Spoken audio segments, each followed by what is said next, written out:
Hi అండి, ఈరోజు నేనైతే పిజ్జా బేస్ చేస్తున్నానండి. దానికోసం అయితే నేను మైదా తీసుకున్నానండి. ఒక బౌల్ మైదా, కొంచెం సాల్ట్ అండి, కొంచెం వంట సోడా అండి, ఇది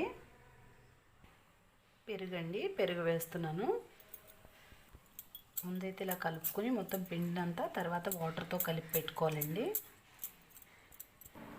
ఇలా అయితే కలుపుకోవాలండి. కొంచెం లూజ్గానే ఉండాలండి, గట్టిగా కలుపుకోవద్దు చపాతీ పిండిలాగా.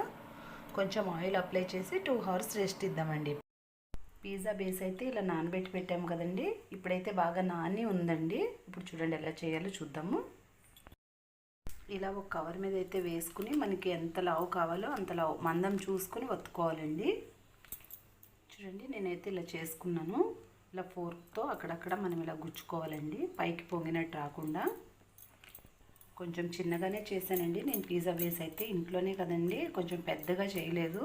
మీకు కావాలి అంటే కొంచెం పెద్ద సైజు కూడా చేసుకోవచ్చు. చూడండి పిజ్జా బేస్ని అయితే ఇలా కాల్చుకోవాలి, బాగా ఎక్కువ కాలనివ్వకూడదండి. చూడండి ఇలా వేసి ఇలా తీసేయడమే, వెంటనే ఇలా తిప్పేసుకోవడమే, బేస్ రెడీ అవుతుందండి. నేనైతే కొంచెం చిన్నగానే చేసుకున్నానండి బేస్లు.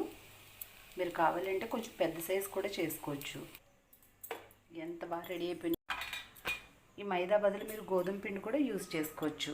పిజ్జా ఎలా చేయాలో నెక్స్ట్ వీడియోలో చేసి చూపిస్తానండి. థ్యాంక్ యూ అండి, థ్యాంక్ యూ ఫర్ వాచింగ్. నచ్చితే లైక్ చేయండి, షేర్ చేయండి, సబ్స్క్రైబ్ చేయడం అయితే మర్చిపోద్దండి.